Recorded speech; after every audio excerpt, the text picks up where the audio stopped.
LoJoWo podcast. I'm recording this episode on Saturday, August 22nd. My friend Keith's birthday, so shout out to him. But it's also the day right after that very sad Friday of the Nuggets and Jazz Game 3. Some people might be wondering how I'm feeling right now with, being completely trampled by the Jazz and Quinn Snyder. Not feeling too good. Yesterday I was so mad after the Nuggets game that I didn't even watch the Celtics-Sixers game. So, I won't have too much to talk about with Celtics-Sixers, even though, last episode I had quite a bit to say. But, yeah, with Nuggets and Jazz, man, I should probably eat my words a little bit. I came into it thinking it was going to be a pretty easy series with the Jazz being so shorthanded, with what I thought Mike Conley was missing 3 games, not 2, which is pretty big. And then also Bogdanovich, who, still hasn't been here at all, but they haven't seemed to really miss him that much. I think, like I mentioned with Mike Conley, he was looking like a god yesterday. He was just making everything, showing out for his newborn son. It was like 7 of 8 from 3.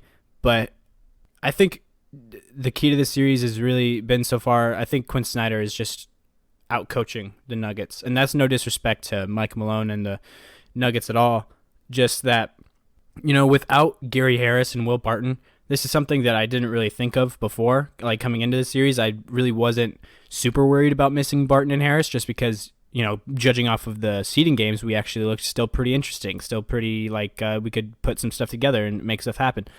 But, that just goes to show you shouldn't trust seeding games like that, but to really, make that kind of prediction. But with Barton and Harris, without them on the floor, our defense is just complete garbage. Like, they plug up, especially Harris, plugs up so many holes for us because he stays in front of his man and he's very switchable. It's like Nikola Jokic is completely useless in terms of rim protection, being like the last resort of defense on, stopping drives. He hardly ever even attempts to contest them just because of how much verticality he lacks. And, even when he does, it doesn't go too well. So, and that's not to say Jokic is a bad defender overall. There's things that he's adept at on the defensive end of the floor, but to really hide his glaring weaknesses, he needs to either be paired with somebody who can provide elite rim protection, but that is also versatile enough on defense that he can be out there on the floor at the same time as Jokic, and then offensively can stretch the floor a bit. And there's really nobody like that in the league other than like Anthony Davis and Kristaps Porzingis and maybe like Miles Turner a little bit and Jaren Jackson Jr. kind of too. Like there's not many. That's like a very niche role. Like there's not a whole lot of people like that. But, so the more realistic option to hide Jokic on defense, which is kind of what we've had with Barton and Harris out there, which is we've got some good switchable defenders on defense that can stop the drives at the point of attack. Like the defense is at the wing position. Like it's guys that are long, switchable. Like they switch on every single pick, like everything, and just stay in front of their man. And that's like the last line in defense. Like that's like we don't need to worry about Jokic protecting the rim because we get so many stops and not allow ball handlers to drive past defenders who can switch onto them easily and stay in front of them. So, I think adding more pieces like that in the offseason would be a great way to go, just because, when we're missing one of them, or missing 1.5 of them, Barton is kind of like that too, then, yeah, it really shows. And Jokic becomes almost completely unplayable when there's a guy that has such a size advantage against him in Rudy Gobert, and a guy who could finish around the rim with ease and Donovan Mitchell, and a guy who's really smart in the pick and roll like Mike Conley. So they went at it over and over and over and over, just took it to Jokic inside. Like it just kept happening. And like it was kind of like how they were taking it to Porter Jr. the last 2 games. He needs to get better on the defensive end of the floor as well. He has the size and length to become something on the defensive end of the floor, but right now he has just completely lacks the experience and awareness and know-how, I guess, to not be blown by, to not allow so many backdoor cuts on him and all that kind of stuff. So I'm rooting for him to be a player that can fit into this Nuggets defense someday, but it's just really hard right now to have him out on the floor, especially with, not having Harris and Barton out there. Grant and Craig both do good jobs. I think Craig's a really good defender, but he has a really weird tendency of letting the ball handler by. So like he doesn't stay in front, and he likes to kind of chase. He likes to chase and get like chase down blocks and things like that, which that looks cool when they happen. But so much of the time he's putting himself in jail basically against a good ball handler like Donovan Mitchell, like Mike Conley.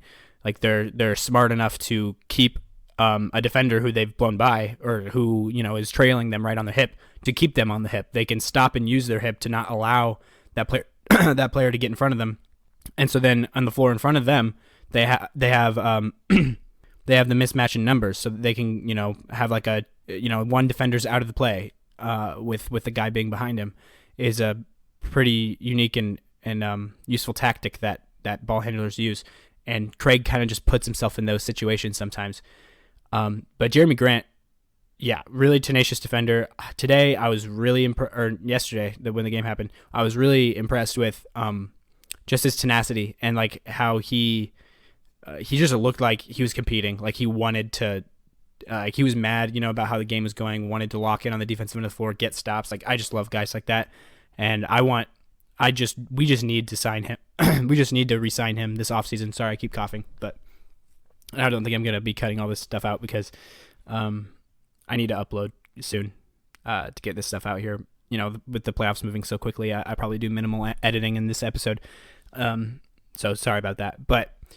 With Grant though, like I like him for those reasons. I like him as a defender in that way, and somebody who can stretch the floor at times. He's a pretty streaky 3-point shooter, but I think that's something that he can work on. But he's good on the drive. He's so athletic, can fly up and down the court. I really like Jeremy Grant. I think we need to prioritize him this offseason to re-sign him. He has a player option for like $9 million. But he probably will not pick that up. Maybe he will because of the weird COVID offseason. Maybe he will.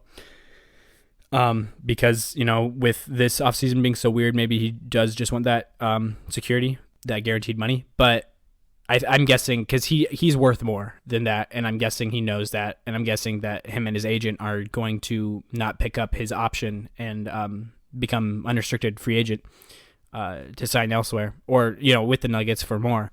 I think, with Paul Millsap on it expiring as well, I'm fine with keeping Paul Millsap around as a veteran, but for cheap. He's just coming off a $30 million a year contract, and everybody knows he's not making near that again on this contract. But I wouldn't sign Paul Millsap before I get something figured out with Jeremy Grant.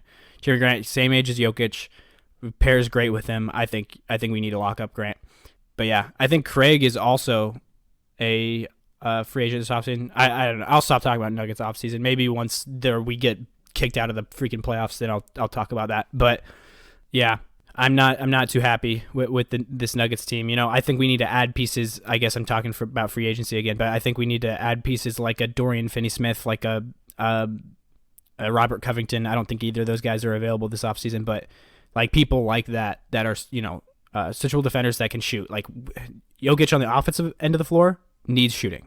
He needs shooting around him. He would be unlock his game so much more to have more shooting targets, guys that can cut, really just, guys that play off ball. Like he can be the primary ball handler. That it's not a bad idea to have another ball handler out there like a Jamal Murray or something like that. That's probably a necessity to, have more options like that.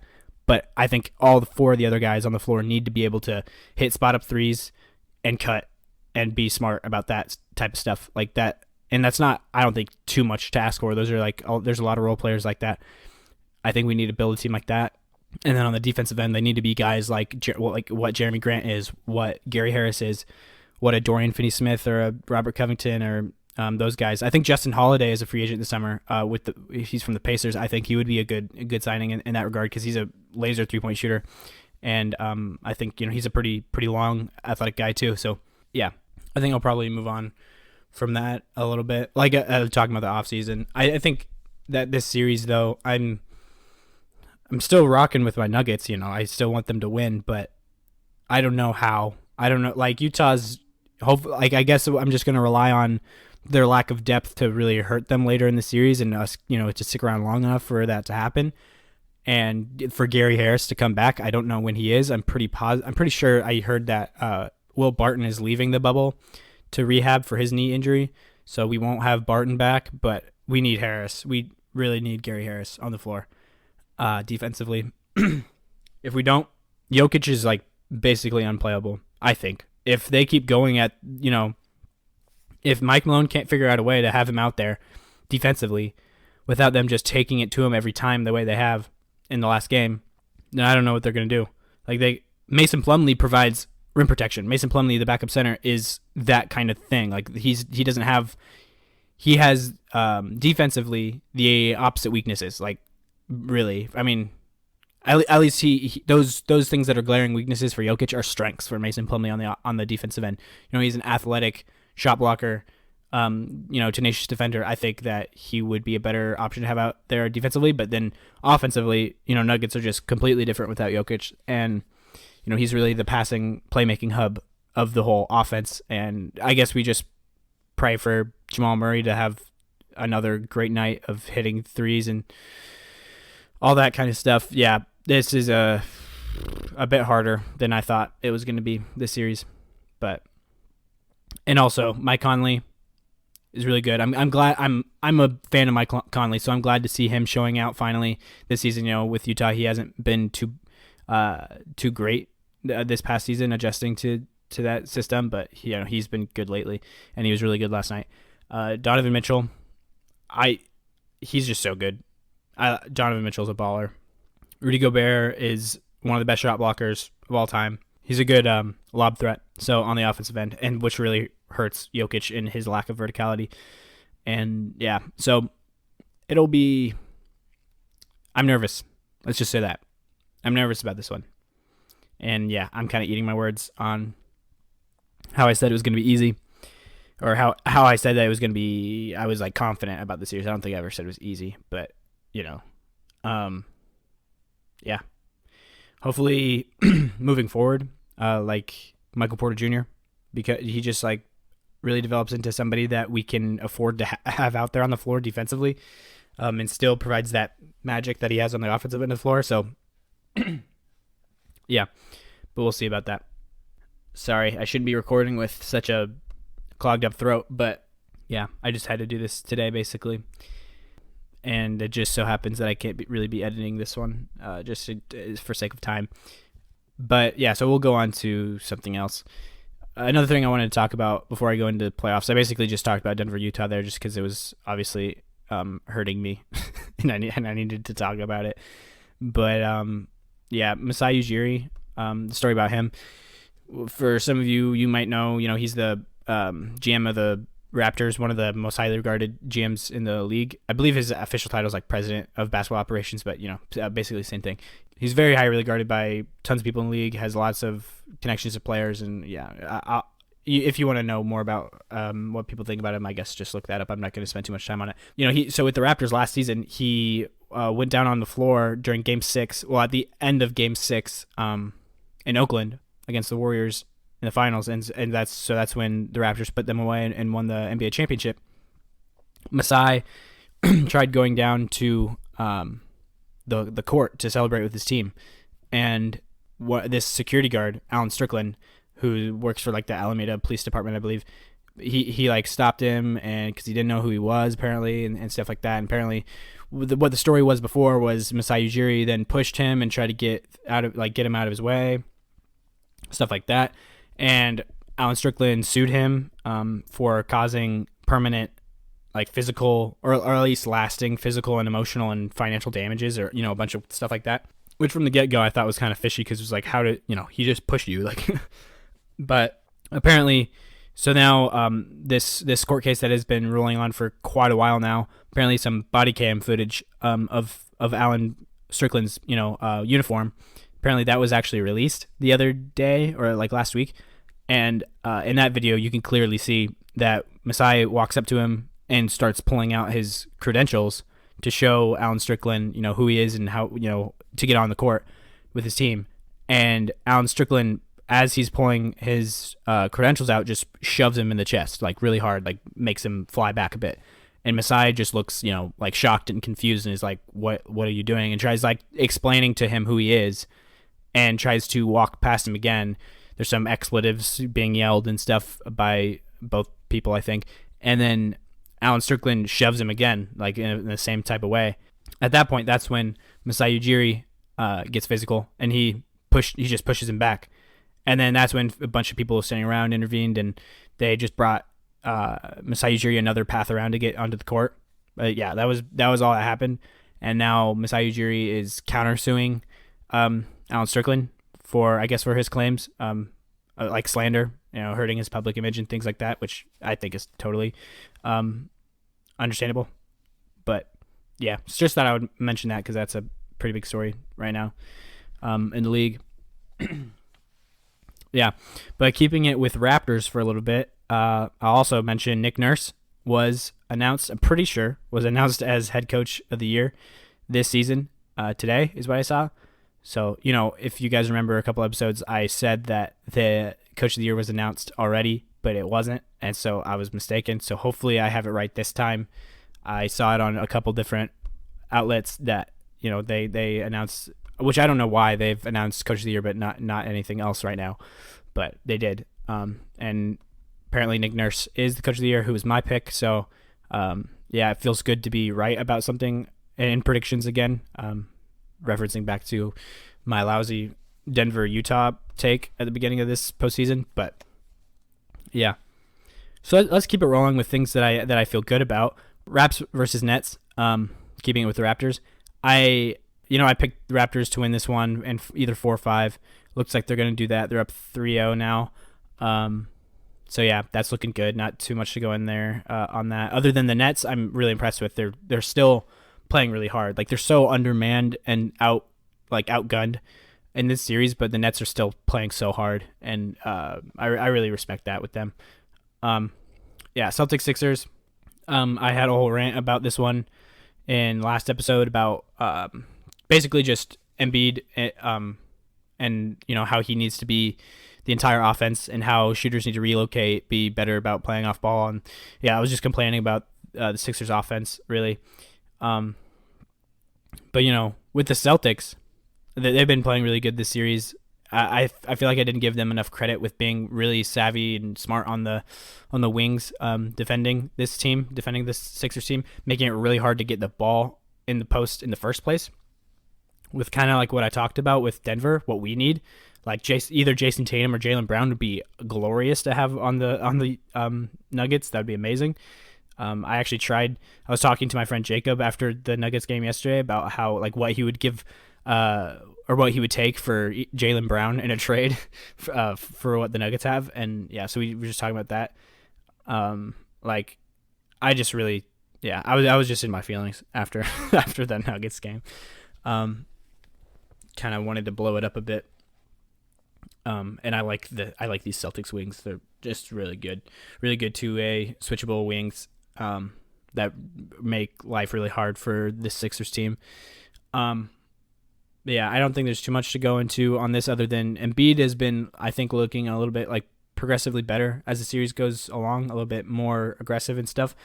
But he kind of did not really deliver in the final moments last night. But yeah, I won't go into that too much just because I didn't watch that game, so I don't really know too much about it.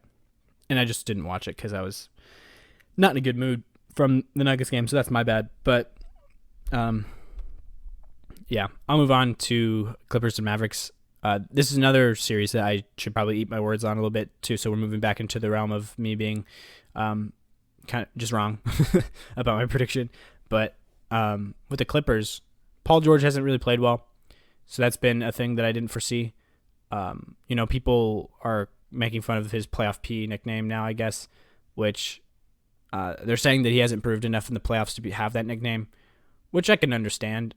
But that kind of started when he was with Indiana and he was a young player that was showing out in the playoffs. So it's like, that's when he got it. It's not like, I don't know. I just feel like why care too much about nicknames like that, but I don't know. But yeah, I think he'll probably get back into the groove of things soon. I think he's just in a cold streak right now. Like, he's getting good shots. They're just not going down. And he's still playing well otherwise, on the defensive end and everything like that. He's just not making shots, which, it happens. But yeah, I've been so impressed with this Mavericks team. I thought this would be such a bad matchup, but I don't know. I don't know what it is. I think Porzingis has been playing way better, because he doesn't really post up in this series much, which I think was smart. I didn't think that he should, and which I kind of thought. I think I should have probably thought about that more, just because Carlisle's not that kind of coach. He hasn't been playing him like that in quite a while. But Porzingis just being 7'3", thinking about how he played in New York, posts up a lot more. So, but I think it's smart the way they're using him, just as a floor stretching big. And who can, he's creating his own shots. He's playing really well this series. Doncic had, not a super great shooting night last night, but otherwise, he had a triple-double. He played really well. It's really sad to see him go out with the sprained ankle. Hopefully he can come back for the series and still make it a contest. But yeah, I've just been really impressed with the Mavs in this series. Really defying this really bad matchup that they've gotten. They actually have been looked pretty good against them for the most part. Bucks Magic, I think that's a done deal. Bucks are going to win this one. Vucevic is still putting up threes and hitting them as he did in Game 1. He did that in Game 2. Game 3 is going on right now, which Bucks are up by 30 in the third quarter, so 80-50, which sounds all too familiar with the Nuggets and Jazz game the other night. I don't want to think about being down by 30, but yeah, Vucevic still having a decent game this game. I guess 15 points, 5 rebounds, but he had over 30 both of the other games, so it's good to see him showing out on this Magic team. Yeah, like I said the last episode, people were overreacting with that Game 1 loss from the Bucks, and yeah, tides have turned for sure, like I thought they would. Heat Pacers. I thought this series is going to go 5. They're up 2-0 right now.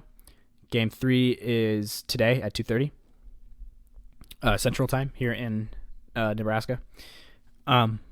So yeah, I think Heat are still. I'd probably still choose that number. 5 is probably pretty good. I could see it being a sweep. I think 5's most likely, 4's second most, 6 third, 7 fourth, obviously. So, but yeah, I stick with 5 on that prediction. Rockets Thunder. Thunder played way better the second game. I thought Lou Dort is such a good defender. Oh my gosh, I love Lou. I want him on my. He can't really make threes very well, which is something I said the Nuggets need. But oh my goodness, he might be moving forward. He might really be a Harden stopper. Like, that might be something he makes a career out of. Just in how he stayed in front of him like the whole game. Every time Harden was doing all these, different rhythm dribble sequences where, he's trying to throw him off and stuff, like, he's just staying in front of him, really locked in, played hard. I believe they're both Arizona State alumni, so they're from the same college, which is kind of interesting. But yeah, let me check what Harden finished with 21 in that game. I thought he was missing quite a few. At the start of the fourth, I remember he was 2 for 12. So maybe he had a lot of free throws. I guess I don't really remember. But at the start of the fourth, he was 2 for 12. Lou Dort was really locking him up pretty well, I'd say. The Rockets were still playing really, really well. Gordon, although he didn't score a lot this game, I don't think, he was still aggressive like he was the game before. Eric Gordon had 15. Yeah, so, I mean, all right game. I probably didn't really need to go into that very, very much. But I still pick Rockets in this series. This was a harder one for me to pick, but Rockets are just looking really hot right now. Thunder, Steven Adams isn't as big of a thing or an issue for the Rockets as I thought he would be. I think he still could be if he does some of those things I talked about. I think I talked about last episode. Pretty sure. But yeah, Shea had a really good game 2, which I forgot to mention. He was playing a lot more aggressively than he did in Game 1.